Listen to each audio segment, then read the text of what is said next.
তিনিচুকীয়াত বৃহত্তৰ অসমীয়া যুৱ মঞ্চৰ উত্তাল প্ৰতিবাদ। তিনিচুকীয়া তিনিকোণীয়াত জাতি ধ্বংসী কাৰ বিৰোধিতাৰে এই প্ৰতিবাদ সাব্যস্ত কৰা হয় আৰু আৰক্ষীৰে হতাহতিত লিপ্ত হয় অমিত শাহৰ পুতলিকাক লৈ।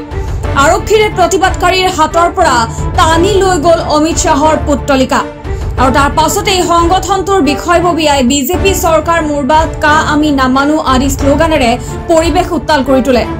আমি জনাই আছো এই মুহূৰ্তৰ এক গুৰুত্বপূৰ্ণ খবৰ। তিনিচুকীয়াত বৃহত্তৰ অসমীয়া যুৱ মঞ্চই উত্তাল প্ৰতিবাদ সাব্যস্ত কৰে। তিনিচুকীয়াৰ তিনিকোণীয়া জাতি ধ্বংসী কাৰ বিৰোধিতাৰে এই প্ৰতিবাদ সাব্যস্ত কৰা হয় আৰু এই প্ৰতিবাদৰ মাজতে আৰক্ষীৰে হতাহতিত লিপ্ত হয় অসমীয়া যুৱ মঞ্চ।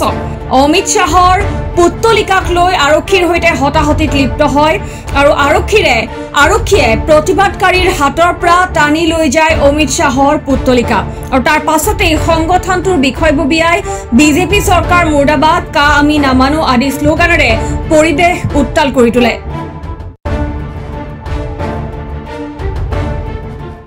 হয় চক আমাৰ যি কাখন আমাৰ ওপৰত জাপি যোৱাৰ লগতে আজি দেখিছে আমি প্ৰতিবাদ কাৰ্যসূচী গণতান্ত্ৰিক প্ৰতিবাদ কাৰ্যসূচী কৰিবলৈ আহোঁতে তেওঁলোকে গৃহ বিভাগৰ যি পুলিচ প্ৰশাসনৰ লগত আমাক প্ৰতিবাদ কাৰ্যসূচীৰ মতে বাধা আৰোপ কৰিছে।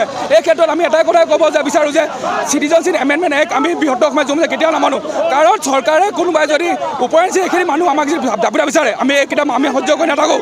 লগতে আৰু এটা কথা ক'ব বিচাৰিছোঁ, মেঘালয়ৰ CM-এ আজি অমিত শ্বাহক সাক্ষাৎকাৰ কৰি ইনলাইন পাৰ্মিটৰ ব্যৱস্থাৰ কথা আলোচনা কৰিছে। তেনে স্বত্বত আমাৰ অসমৰ মুখ্যমন্ত্ৰী হিমন্ত বিশ্ব শৰ্মা ক'ত গ'ল? তেওঁ ক'ব নোৱাৰে অমিত শ্বাহক যে ইনলাইন পাৰ্মিটৰ ব্যৱস্থা গ্ৰহণ কৰক।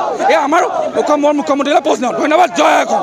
হয়, আমি বৃহত্তৰ অসমীয়া যুৱ মঞ্চ তিনিচুকীয়া জিলা সমিতিয়ে ইয়াত প্ৰতিবাদ সাব্যস্ত কৰিছোঁ যিটো 2024 চনলৈকে কা অধীনত আমাক বিদেশী বাংলাদেশী আমাক জাপি দিব বিচাৰিছে। এইটো আমি তীব্ৰভাৱে গৰিহণা কৰি চাইছোঁ। আজি আমি অমিত শ্বাহ ডাঙৰীয়াৰ ইয়াত পুতলিকা দাহ কৰিব লৈছিলোঁ। অসম আৰক্ষী তিনিচুকীয়া পৌৰসভা আমাৰ পুতলিকা আমাৰ পৰা কাঢ়ি নিছে। আমি তাত তীব্ৰ ভাষাৰে গৰিহণা জনাইছোঁ আৰু আপোনালোকৰ মঞ্চ আপোনালোকৰ সংবাদ মাধ্যমে যদি ক'ব বিচাৰিছোঁ বিজেপি চৰকাৰ অসম চৰকাৰ তথা কেন্দ্ৰীয় চৰকাৰ আমি ক'ব বিচাৰিছোঁ যে অনাগত দিনত ইয়াতকৈ আন্দোলন তীব্ৰ হ'ব যদিহে তেখেতলোকে কাৰ জৰিয়তে আমাক বিদেশী জাপি দিবলৈ বিচাৰে। কিয়নো অসমখন চৰকাৰ চৰণীয়া পথাৰ নহয় আৰু ডাষ্টবিন নহয়। তেখেতলোকে যেতিয়াই মন যায় তেতিয়াই ইয়াত হিন্দু বাংলাদেশী হ'ব মুছলমান বাংলাদেশী আমাৰ ইয়াত জাপি দিব। সেইটো আমি কেতিয়াও মানি লওঁ আৰু অনাগত দিনত তীব্ৰ আন্দোলন গঢ়ি তুলিবলৈ আমি হুংকাৰ জনাইছোঁ। ধন্যবাদ। জয় অসম।